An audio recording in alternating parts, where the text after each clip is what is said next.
Like a good hunter, the mystifier followed in the footsteps of writers' popularity at all times. Even prior to the Renaissance, the pious monk was already forging the creations of sight, the fathers of the church, insight, without stopping his work even when the militant church itself slowly began to retreat to new positions, and along with the weakening of its economic significance, its political role was weakening too.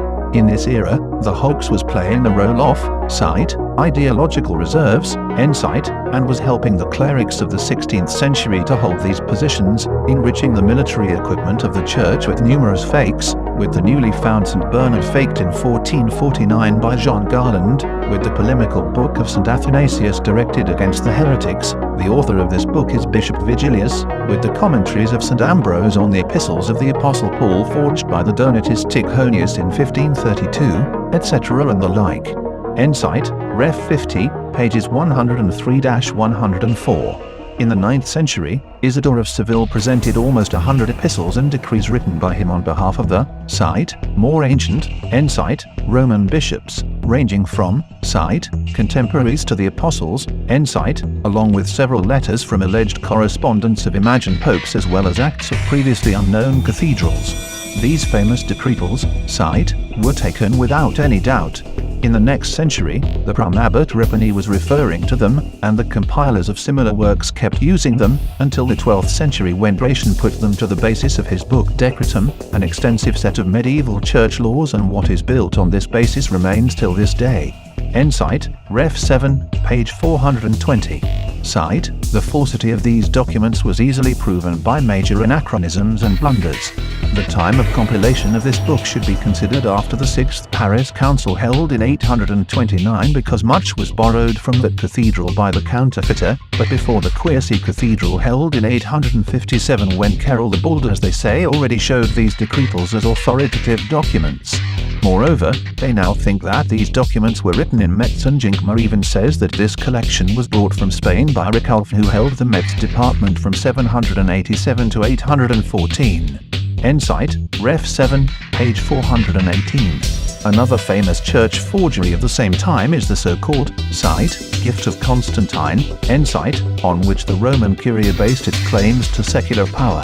A huge number of documents was forged by monks of the Middle Ages to substantiate their rights of land ownership. For example, the National Archives of France contain a document dated 558, exactly, on the transfer of the royal domain to St. Vincent and St. Croix Abbey, later St. Germain-des-Prés Abbey. The falsity of this document has been established a long time ago.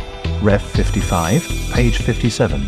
In Russian history, fake letters of Prince Andrei Bogolubsky to the Kiev-Pechersk monastery, as well as ones from Prince Dmitry Donsky to the Trinity Sergei monastery, are known, with which these monasteries were attempting to seize new lands.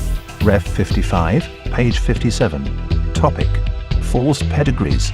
Well known is the history of the false pedigree of Tsar Vasily, in which the line of his ancestors was extended up to sight, the Persian kings, insight. This forgery was written by Ignatius on an ancient-looking parchment, sight, with an ancient letters, insight, and slipped into the library, being wrapped in an ancient manuscript. In general, the history of false pedigrees can be the subject of a large separate study. The practice of their compilation goes far back in time.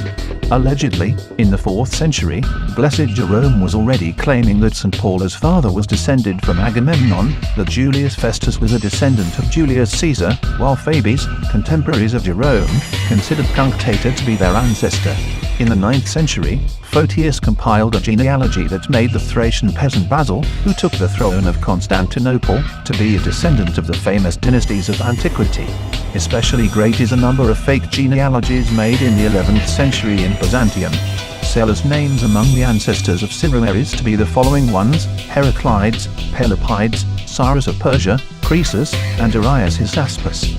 For the noble dynasty of Phoc, Attaliate counted 72 generations, including sight, the famous Fabians, insight, both Scipius and also Aemilia Paul. Ref 74, page 54. Oddly enough, these Byzantine chronologies are seriously considered by some historians as reliable historical documents. Topic: Fantastic personalities. In the history there are many personalities who appeared by mistake but instantly overgrown with flesh and received extensive biographies. Here, for example, how the personality of St. Veronica arose. Tradition says that when Christ carried his cross, he met a woman who wiped the sweat from his face, and then an image of the face of Jesus remained on the headscarf. This headscarf is located in 3 places simultaneously, in Rome, in Turin and in Spain. To explain this miracle, it was said that the headscarf folded 3 times gave the imprint of the Holy Face 3 times, which is why these 3 copies of the headscarf appeared, and this is one of the rationales of the Trinity of the deity. In remembrance of this legend, the head of Christ is depicted on a canvas, where it is held by angels or a woman. Below is the signature, Vera Iconica, which means true image, in Orthodoxy, not a man-made image.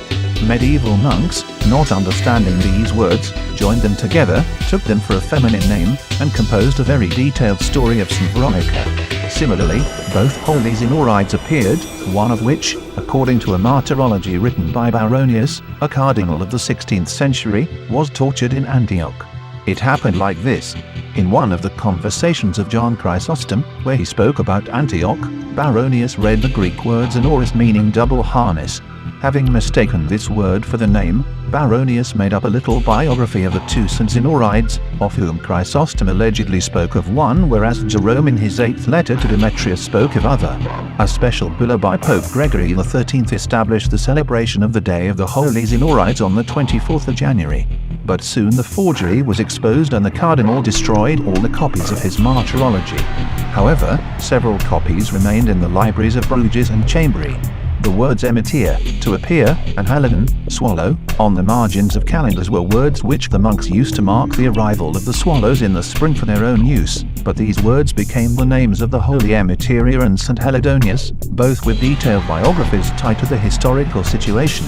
The star Rigel, Marina Aster, in the constellation of Orion gave an origin to 2 saints Marina and Aster with detailed biographies. The church formula, Rogere et Doneret, to ask and to give, has become St. Rogation and St. Donation with detailed biographies that have a completely, sight, historical, insight, look to them. The Latin expression, florum et lucem, color and light, turned into St. Flora and St. Lucius, also with detailed biographies. The pagan year was beginning in March, and during the first week of this month it was customary to congratulate on the new year with the invariable formula, Perpetuum felicitatum, have eternal happiness. These words were personified not only in the calendar, where we can see the day of Saints Perpetua and Felicita on the 7th of March, but also in the numerous relics, the number of which is enormous. The biographies of these saints are also well known. For example, here are the most reliable details of these biographies. Sight, for the young women, the devil prepared a fierce cow. For ridicule, he also made the sex of the man and the sex of the countermatch. They were undressed and brought to the arena in nets. The people grumbled, seeing that one of them was a gentle girl and the other was a puerperal with milk dripping from her breasts. They were taken away and brought in shirts again. Perpetua was knocked down first. Having fallen, she covered her bare thigh with a tunic, worrying more about shame than about pain. Then, having found her hairpin, she pinned her hair. It was not fitting for a martyr to accept her death with a loose scythe, but not to look grieving at the moment of her glory. After that, she got up and saw that Felicita was knocked down on the ground. Then Perpetua approached her and gave her a hand and raised her. Insight, quote from the Life of St. Perpetua in Ref 72, page 272. Topic: Fakes of ancient authors. The first printing press had not yet had time to begin its work in Italy in 1465, but after as little as a few years the history of literature witnessed the falsification of the works of Latin authors. In 1498 in Rome, Annius de Viterbo published collections of works by Sempronius, Cato and many other authors, which he allegedly found in Mantuno, but in fact he composed himself. In 1519, the French scientist de Baulon forged 2 books by V. Flaccus, and in 1583 one of the remarkable humanist scientists, Sigonius, published previously unknown passages from Cicero. This simulation was done with such skill that it was exposed only 2 centuries later, and even then it happened by a pure chance. A letter by Sigonius was found in which he confessed about his falsification. In the same century, one of the first German humanists who introduced Germany to the Roman classics, Prolucius, wrote the alleged 7th book of Ovid's calendar mythology. This hoax was partly triggered by a debate among scholars about how many books Ovid's work should be divided into.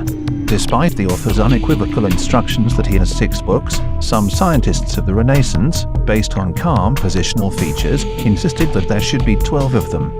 Dutchman Meriller, the author of the World History, has repeatedly quoted long paragraphs from the manuscript of Piso and from the grammar of the Times of Trajanus, works that never existed. Franciscan Guevara published a philosophical novel, Sight, Found, Insight, by him in Florence, the protagonist of which is Marcus Aurelius. The historical novel was successful, however analysis found a hoax. At the end of the 16th century, the topic of the spread of Christianity in Spain was little studied. To fill this annoying gap, the Spanish monk Higuera, after a large and complex work, wrote a chronicle on behalf of the Roman historian Flavius Dexter, who had never existed. In the 18th century, the Dutch scholar Herkens issued a tragedy on behalf of Lucius Var, a supposedly tragic poet from the August era. Quite by chance it turned out that the Venetian Correrio had already published it in the 16th century on his own behalf without trying to deceive anyone. In 1800, the Spaniard Marchena was entertaining himself by writing pornographic discourses in Latin. He fabricated an entire story out of them and linked it with the text of the 22nd chapter of Petronius Satyricon. It is impossible to notice where Petronius ends and Marchena begins. Marchena eventually published his excerpt with the text of Petronius, and in the preface, among other things, he also indicated the imaginary place of his find. This is not the only case of Petronius' fake satire. A century before Marchena, the French officer Nodot issued Sight, a complete Satyricon, Insight, allegedly, Sight, on the basis of a 1,000-year-old manuscript bought by him from one Greek during the siege of Belgrade, Insight, but no one has ever seen this one, or the more ancient Petronius manuscripts. Also, Catullus was republished, forged in the 18th century by the Venetian poet Corradino, who allegedly found in Rome a copy of the text of Catullus. A 19th century German student, Wagenfeld, allegedly took the history of Phoenicia written by Sanchoniaton, the Phoenician historian, and later translated by Philon of Byblos from Phoenician into Greek, so he translated it from Greek into German. The discovery made a great impression, and one of the professors even wrote his preface to this book with which it was published, but when Wagenfeld was asked for a Greek manuscript, he refused to provide it. In 1498, in Rome, Eusebius Zilber published on behalf of Sight, the Babylonian priest Berossus, who lived 250 years before Christ, Insight, but Sight was writing in Greek, Insight, an essay in Latin called Sight, 5 books of antiquities with commentaries by John Annie, Insight. The book went through several editions and then turned out to be a fake of the Dominican monk Giovanni Nanni from Viterbo. However, despite this, the legend of existence of Berossus did not disappear, and in 1825 Richter in Leipzig published the book, Sight, the Chaldean stories of Berossus that reached us, Insight, allegedly compiled, Sight, from the references, Insight, to Berossus in the works of other authors. Insight, Ref 4, page 659, 660. It is surprising that, for example, academician Turakiev absolutely does not doubt the existence of Berossus and consider that his work, Sight, is highly valuable for us. Insight, Ref 32, Volume 1, page 20. In the 20s of our century, Sight, the German Schiene, sold several fragments of classical texts to the Leipzig Library. Among others, there was a piece of Plaut's writing written in purple ink. The keepers of the office of the manuscripts of the Berlin Academy of Sciences, quite confident in the authenticity of their purchase, were praising it. Sight, beautiful handwriting, has all the features characteristic of a very old period. One can see that this is a fragment of a magnificent book. The use of purple ink indicates that the book was in the library of a rich Roman and maybe even in the imperial library. We are sure that our fragment is part of a book created in Rome itself. Insight, Ref 55, page 58. However, 2 years later, this was followed by the scandalous exposure of all the manuscripts submitted by Schienus. Topic: Fictional authors.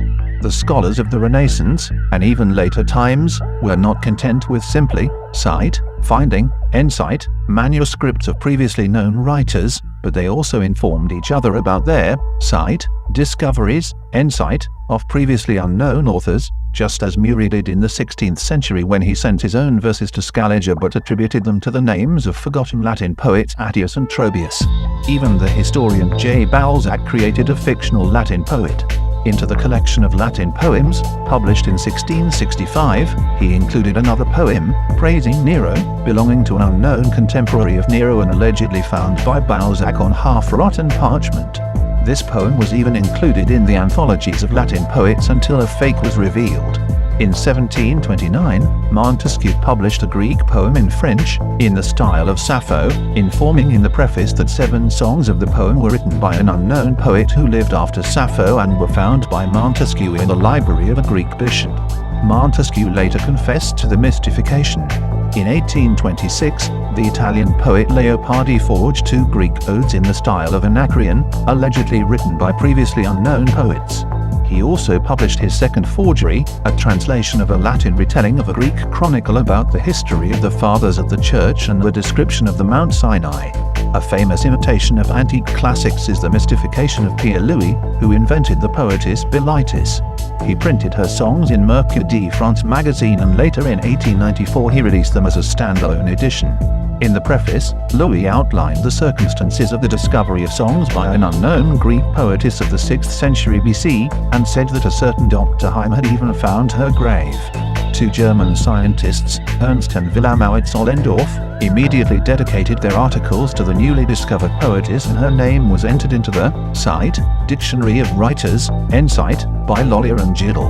In the next edition of the songs, Louis placed her portrait, for which the sculptor Laurent copied one of the terracotta of the Louvre. The success was tremendous. Even much later in 1908, not everyone was aware of the mystification, since in that year Louis received a letter from one Athenian professor asking him where the original Bilitis songs are stored.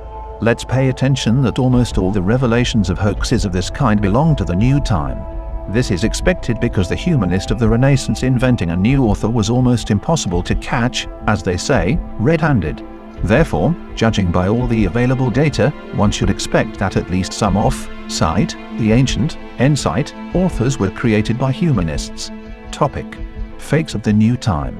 Closer to the new time, not only ancient authors were invented, as one might think. One of the most famous falsifications of this kind are the poems of Ossian composed by Macpherson, 1736-1796, and the poems of Raleigh written by Chatterton. Although these fakes were exposed rather quickly, their artistic merit provided them with a prominent place in the history of literature. The imitations of La Fontaine, off the letters of Byron, of Shelley, Keats, off the novels of W. Scott, F. Cooper, and of the plays of Shakespeare are known. A special group among the fakes of the new time consists of essays, mostly letters and memoirs, attributed to some celebrity. We know several dozens of such fakes, and these are only the most famous ones. In the 19th century, cite, antiqued, N-cite, fakes continued, but, as a rule, they were no longer directly related to literal antiquity. For example, at the end of the 19th century, the manuscript, cite, found, N-cite, by the Jerusalem merchant Shapiro, allegedly from the first millennium of our era, caused a sensation, telling about Jewish wandering in the desert after the exodus from Egypt. In 1817, philologist Václav Ganka, 1791-1861, in the church of the small town of Kralevor on the Elbe River allegedly found parchment on which epic poems and lyrical songs of the 13th to 14th centuries were written in ancient letters. Subsequently, he, cite, discovered, N-cite, many other texts, such as the ancient translation of the Gospel. In 1819 he became the custodian of literary collections, and in 1823 he became the librarian of the National Czech Museum in Prague. In the library there was not a single manuscript which Ganka would not have edited. He would change the text, insert words, paste sheets, cross paragraphs out. He invented a whole, cite, school, N-cite, of ancient artists whose names he inscribed in authentic old manuscripts that fell into his hands. The exposure of this incredibly large-scale falsification was accompanied by a deafening scandal. Ref 55, pages 63-67. The famous Winckelmann, the founder of modern archaeology, was the victim of a mystification by the artist Casanova, the brother of a famous adventurer. This artist was illustrating Winckelmann's book, Cite, Antique Monuments, N-cite, and remember, Winckelmann was an archaeologist and a professional. Casanova supplied Winckelmann with 3, cite, ancient, N-cite, paintings which he assured were taken straight off the walls in Pompeii. 2 paintings, with dancers were made by Casanova himself, and the picture where Jupiter was depicted with Ganymede was drawn by painter Raphael Menges. For persuasiveness, Casanova composed an absolutely incredible romantic story about some officer who allegedly stole these paintings from excavations at night. Winckelmann believed not only in the authenticity of cite, the relics, end cite, but also in all the fables of Casanova, and then described these paintings in his book, noting that, cite, Jupiter's favorite is undoubtedly among the brightest figures inherited from the art of antiquity. End cite, Ref 37, pages 37-38. The falsification by Casanova has the character of mischief caused by the desire to play a trick on Winckelmann. The famous hoax created by Merimee when he was fond of the Slavics had a similar nature. Merimee had an idea to go to the east to describe Slavics, but Merimee needed money to do this. Cite, and I thought, he confesses, on the contrary, first of all, to describe our journey and sell the book, and only after that spend my fee to check whether I was right in my description. End cite. And so in 1827 he released a collection of songs called Cite, Goosely, End cite, under the guise of translations from the Balkan languages. The book was a great success. In particular, in 1835, Pushkin made a pseudo-inverse translation of the book into Russian, proving to be more credulous than Goethe, who immediately felt a hoax. Merimee provided the second edition of his collection with an ironic preface mentioning those whom he managed to deceive. As Pushkin wrote later, cite, even the poet Mickiewicz, a sharp-witted critic and a subtle expert on Slavic poetry, never had a doubt in the authenticity of these songs, and some German even wrote a lengthy dissertation about them. End cite. Pushkin was absolutely right on the latter. These ballads had the greatest success among specialists indeed, who absolutely did not doubt their authenticity. Topic: Falsifications in science.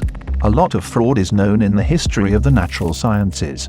In 1726, a book was published in Wurzburg, in which, in a fascinating and quite, cite, scientific, end cite, language, they talked about petrified flowers, about a frog, about a spider that petrified along with a fly he caught, about tablets with Hebrew writings and other wonderful finds. This book contained 200 amazing images of petrified insects and small animals. Its author, Beringer, professor and PhD, MD, etc., has provided the book with an extensive treatise on the benefits of studying fossils.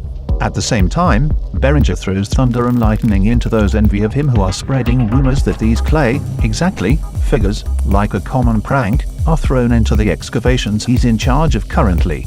He proves very convincingly that all the finds are genuine fossils. However, cite, the slanderers, end cite, have gathered his students and then they demonstrated to the public the process of making these fossils. Beringer spent all his fortune to buy out all the copies of his book, but he failed. 40 years later, after his death, the Frankfurt publisher Dobgard in 1767 republished this voluminous work as a curiosity. Ref 37, page 37 and Ref 6, page 423-425. The scandal with Michel Chalem in the 19th century is well known. He unveiled Pascal's letter to Boyle, where Pascal expounds a hypothesis of mutual attraction of bodies. And at the next meeting of the French Academy, Schall also announced another Pascal's, cite, fresh, end cite, letter to Newton, still a student at the alleged time of this letter, in which Pascal introduces Newton to the law of universal perception. The grand scandal caused by these letters led to the exposure of fraud only whole 2 years later. The author turned out to be someone named Ren Lucas. Topic: Other falsifications. Examples of fakes, hoaxes, apocrypha, etc. can be listed endlessly. We told only about the most famous of them. Let us give some more various examples. In the history of the development of Kabbalah, the book Saga, The Shining, is well known, attributed to the Tannae with the name of Simon ben Yohai, whose life is shrouded in a thick fog of legend. M.S. Belenky writes, cite, however, it was found out that the author was the mystic Moses de Leon, 1250-1305. As the historian Gren said about him, cite, one can only guess about whether he was self-serving or a devout deceiver. End cite. Moses de Leon wrote several essays of a Kabbalistic nature, but they brought him neither fame or fortune. Then the hapless writer came up with the right means to open hearts and wallets wide. He began to write under a false name, but under one that had authority. The artful forger presented his cite, Zogger, Ensight, as a work of Simon ben Yohai. The forgery of Moses de Leon was a success and made a strong impression on the believers. For centuries, the book, cite, Zogger, Ensight, was being deified by the advocates of mysticism as a heavenly revelation. Ref 42, page 143. One of the most famous Hebraists of the New Times, L. Goldschmidt, who spent more than 20 years on the critical edition of the first complete German translation of the Babylonian Talmud. In 1896, when he was 25 years old, Goldschmidt published a supposedly newly found Talmudic essay in Aramaic, called, cite, the Book of Peacemaking, Ensight. However, it was almost immediately proved that this book is a translation made by Goldschmidt himself from the Ethiopian composition Hexameron with the authorship of the pseudo-Epiphanius. Ref 162, Volume 2, page 777 and Ref 6, page 658. In the National Library at Paris, Voltaire found a manuscript commenting on the Vedas. He had no doubt that the manuscript was written by Brahmins even before Alexander the Great's march to India. The authority of Voltaire helped to publish the French translation of this work in 1778. However, it soon became clear that Voltaire was the victim of a hoax. In India, fake comments on other parts of the Vedas were found in the missionary library. They had the same religious and political character and were also attributed to the Brahmins. A similar fake misled the English Sanskritologist Joyce. He discovered and translated verses from the Puranas describing the history of Noah, and as it turned out, written by some Hindu in the form of an ancient Sanskrit manuscript. At one time, the discovery of the Italian antiquarian Curcio caused a great sensation. In 1637, he published, cite, Fragments of Etruscan Antiquity, Ensight, allegedly based on the manuscripts found by him buried in the ground. A fake was quickly exposed. Curcio himself buried the parchment he wrote to give it an old look. In 1762, the chaplain Vela of the Order of Malta was accompanying the Arab diplomat on his way to Palermo. And then he decided, cite, to help, Ensight, historians to find materials to cover the Arab period of Sicily. After the departure of diplomat, Vela spread a rumor that the diplomat allegedly handed him an ancient Arabic manuscript containing correspondence between the authorities of Arabia and the Arab governors of Sicily. In 1789, the Italian, cite, translation, Ensight, of this manuscript was published. The scandalous and for many reasons remarkable history of exposing this forgery is set out in Ref 7, page 697. Topic. Summary. In the preface to his book, Lann writes, cite, the history of world literature is aware of the falsification of many of its monuments, but it is trying to forget about it. Erasmus complained bitterly as early as the 16th century, how there was not a single text from, cite, the Fathers of the Church, Ensight, that is, from the first 4 centuries of Christianity, author, which could be unconditionally recognized as genuine. The fate of the monuments of literature can be just as unenviable. At the very end of the 17th century, the Jesuit scholar Harduin was arguing that Homer, Herodotus, Cicero, Pliny, the satires by Horace and the Georgica by Virgil are the only ones that belong to the ancient world. As for the rest of the works of antiquity, they were all created in the 13th century AD. And although in those days the evidence of a Jesuit scholar was easily refuted, I wonder how exactly, author, but there is hardly at least one researcher who would argue that the classics of Greece and Rome that have come down to us were not disfigured by scribes.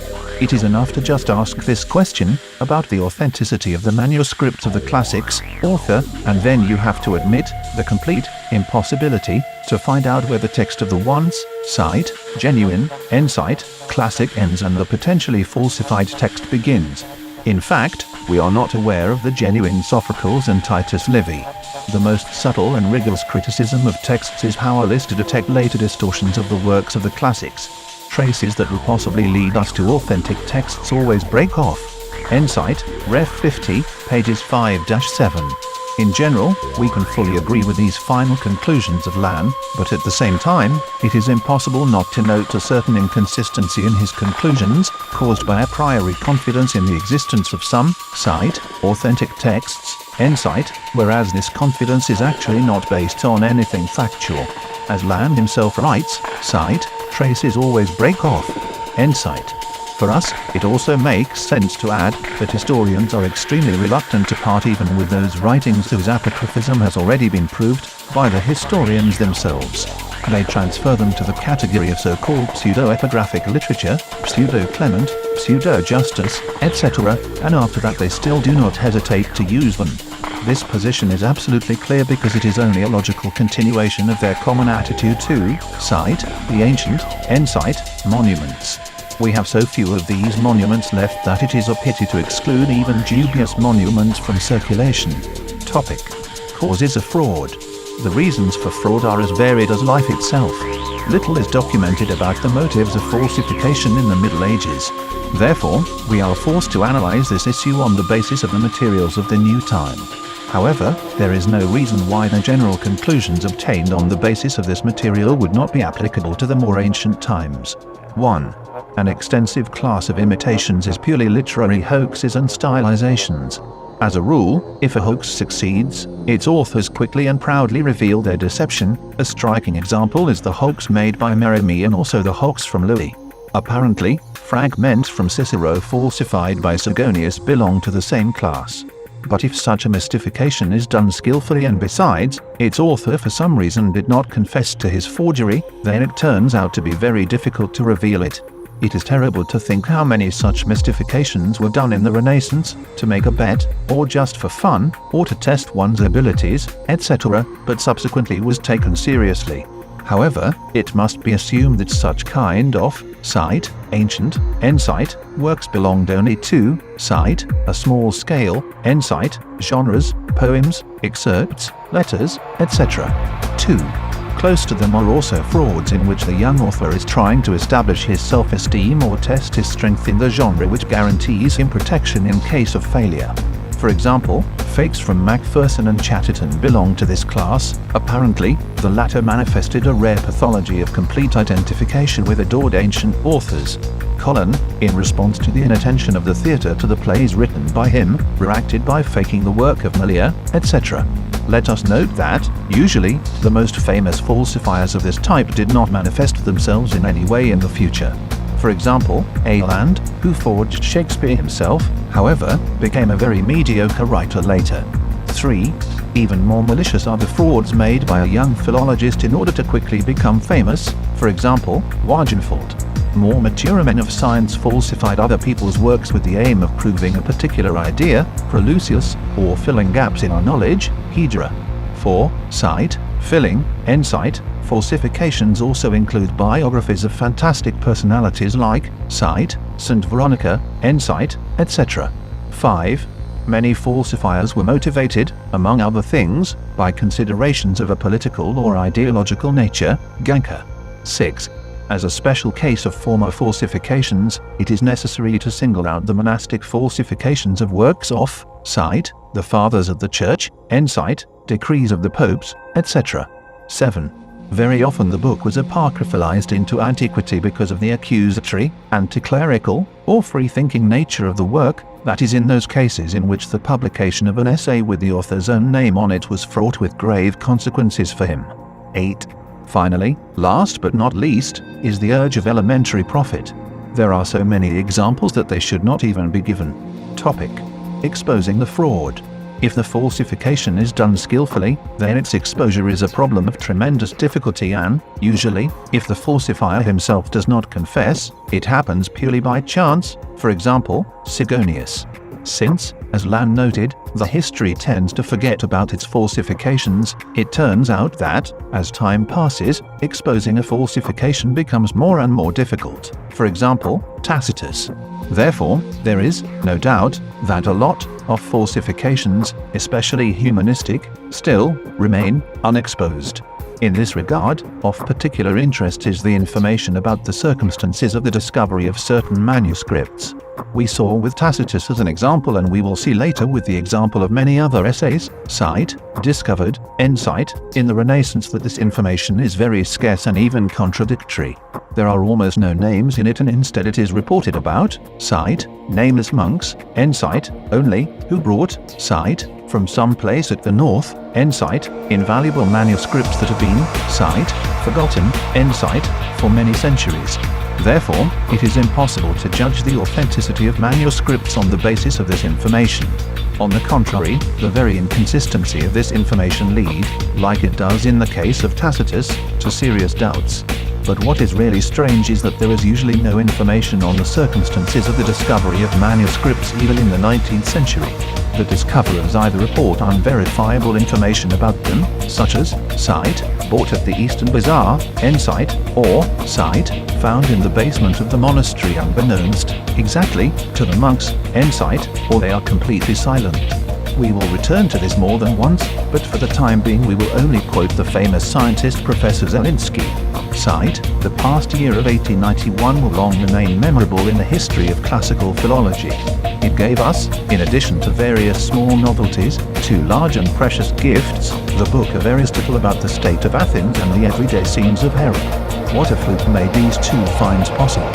Once obliged to know about this, only keep a stubborn and meaningful silence. Only the fact of chance remains indubitable, and with the establishment of this fact any reason to ask oneself this question disappears. Cite, Ref 72, page 96. But nevertheless, it would not hurt to ask, cite, once obliged to know, cite, where did they get these manuscripts from?